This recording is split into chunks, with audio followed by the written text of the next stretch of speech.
कार्यक्रम जुटल आ तू का होता है बोला एगो दुष्ट मेघनाथ के बध भइल बा दुष्ट रहे राक्षस का लड़का रहे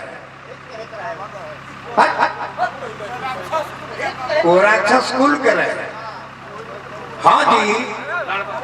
तू कैसे कहता ब्राह्मण ये खुद नल कुबर के रहे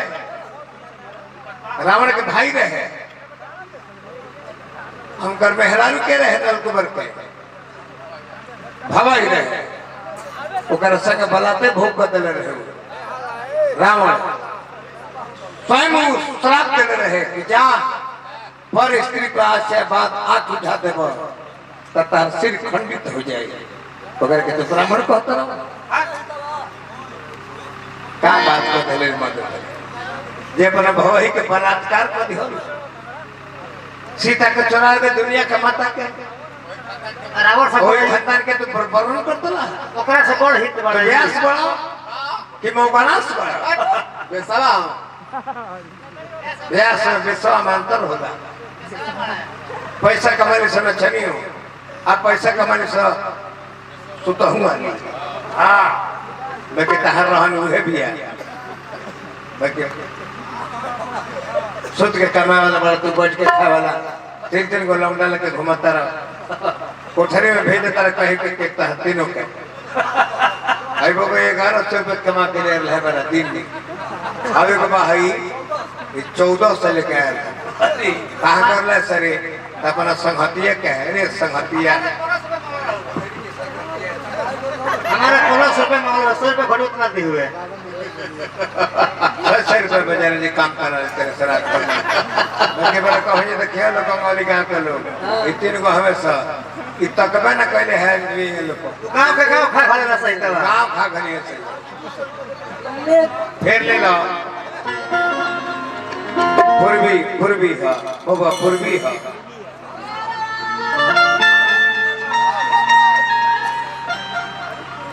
केहनी के घाव लागे बा मरद के संग सुतर ली पटिहाट बना राजेंद्र बाबा बसहट घाटी पर आइए सखी बोला ये सखी का बोली बोला रात सुतल रही खटिया पे का भाई राधा जी के संगे हां का भाई हां ऐसना जगह चोट लागल बा कि देखावे लायक नहीं थे करवट फेरत में हां ऐसा केहुली के धक्का लागल बाटे ऐसना जगह लागल बा सखी हां कितना दर्द करता कि का कहीं बर्दाश्त नहीं के होकर धन्य है बाबुआ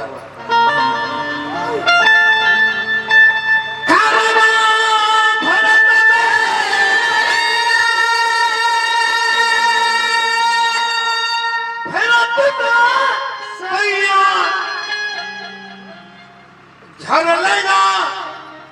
बन मही जना करे जबी जना करे जबी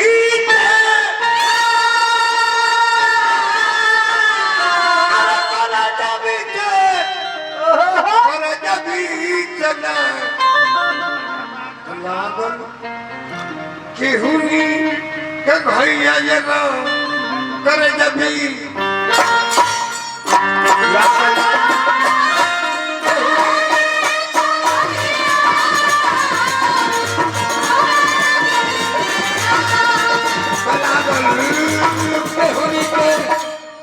भैया होना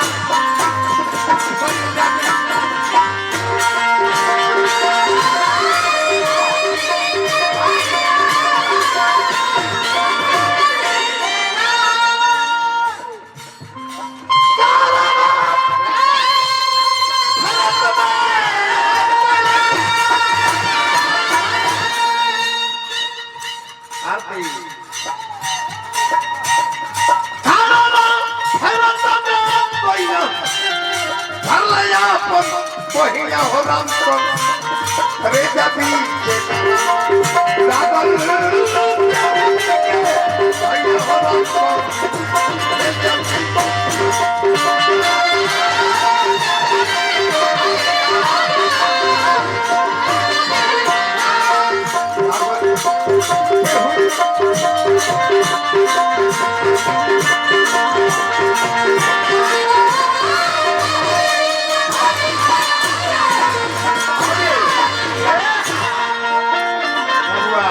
बबुआ तन सामने अपन कम रखो 1 किलो डोज सुनात रहो। हमारे भाई स्वर्गीय मास्टर साहब सिद्धनाथ ठाकुर के पोता बानी राजेंद्र ठाकुर के पुत्र और भैया हमारे स्वर्गीय मुखिया इस क्षेत्र के सम्मानित मुखिया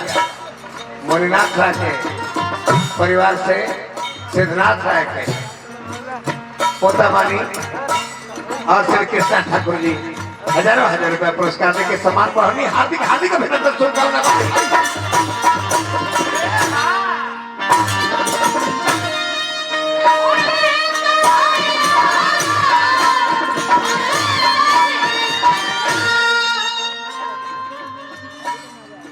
दुखवा में पड़ के दुखवा में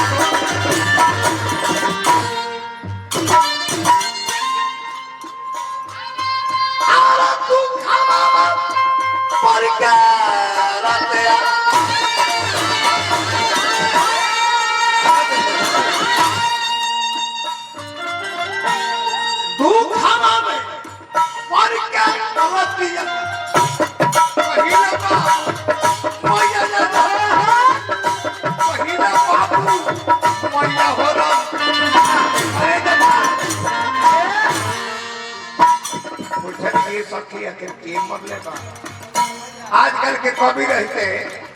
तो लिख देते कि भातारा मर ले बा, बोला मुआ मर ले बा, पियवा मर ले बा, बाकी वो कवि कैसन बने ये छायावाद में कि मर ले ननदों के अरे भैया हो राम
पप्पू के नाम देवे तो मन हो गई। धन्यवाद बबुआ हमार भाई 5 बजवा हलो 4 गो झाल एगो ढोलक लेके ढोल फिरता ले हां ये साज बाज तीनों अभी का देखला आगे देखी हां दो गो डांसर में है कमल भास्कर हां 2 गो तारे को हिजड़ी ले काई बड़ी हिजड़ी गुड़िया कहता है ओकर नाम गुडुआ ओकर कुकुरदाता ना कुकुरदाता माने होला हेजा हां ओकर सुअर दाता है उस सुअर के दांत है ओकर के रखला पर ना सो जाए बबुआ का एकर के ध्यान दे सुअर दाता है कुकुरदाता ना 2 जना जिया तर खाली हमरा संगा वाला जे हमरा संगवन उनका गुजर जाला एगो तू एगो सामिना सपना देखली माता जी की देखा दोनों के मार के भेजले बने उ तार सना मोई है सर के त लंगड़ एगो सामिना नाम है समाई तना काहे कहली के हम ही मार के भेजले बने जैसे तोहरे खातिर लड़े खातिर वो आशीर्वाद ले ले बा तू आशीर्वाद ले ले न तो तारा चल जाए के बा जे गाँव ले जा उनका गुजर जाएगा एक हफ्ता बजे 7 वर्ष से 8वां वर्ष के पार ना लगे तो 11 साल हो गए तो कहीं माई ये कैसे जिया था वो है कहली कि ना जिया था ए चल चारों ना हम मार दल बनी दोनों को लोग संठी बना के भेज रहे लो धरा गल बड़े शुगर लीवर आया ना तो शुगर लीवर दोनों खत्म बा हमारे कहते जे ब्यास के क्रिया में हम गए गावे ना सचो एगो नंबर ही ले लो एगो एक लिखल बा आ दूगो जीरो बा हले पछली पकड़िए में डाल ले एगो नंबर ही है एगो एक है आ दूगो जीरो बा पछली पकड़ी में डाल लो देखिए फटे जाओ ना अपने कहले जे लॉगिन नहीं है कुंवर जी काहे हम कहर लगिनी तारा गल कह के तारा कुल खानदान में केहू नहीं थे तारा कुल खानदान में खुट टूटावा होता हां तारा लगे ले राम राम राम हेकर ले घटावा फरवा ली हो हेकर ले हतल को टांगला पेपर पर घटावा फरवा दी हो आओ त दो हमारे सर लगी ले पला हम लगी ले बना है हम हथौरी है तार घाट के मार दे ट्रक पे फूट गई औरी बा दर्द के मारे दर्द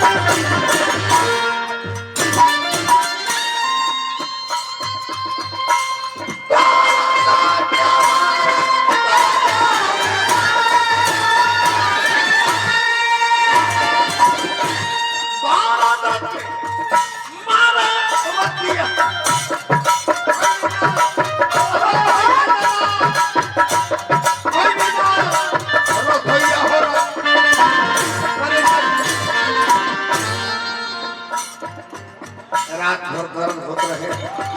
रसोई ना करी और ये हाथी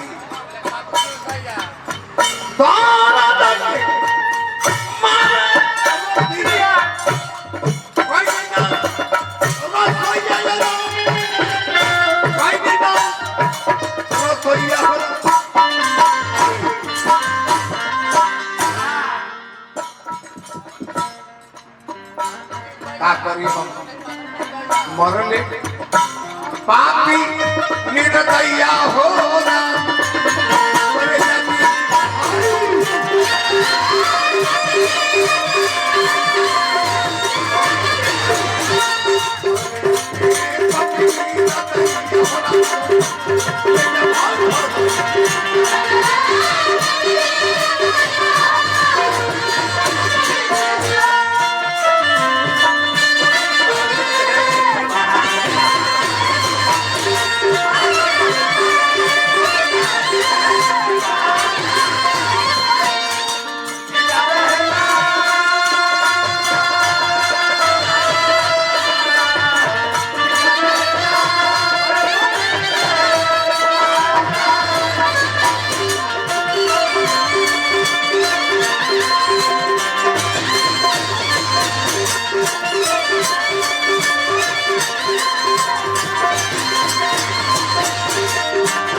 तो पूछा तारी ले आखिर के मरता है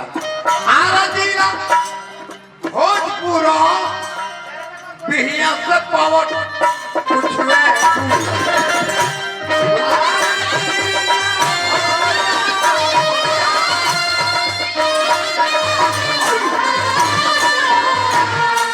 आरा जिला भोजपुर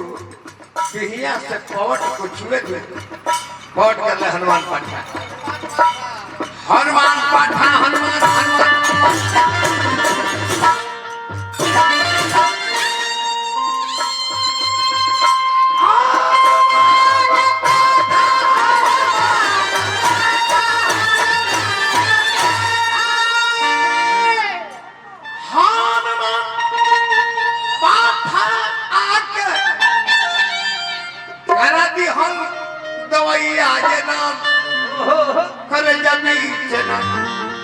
मरले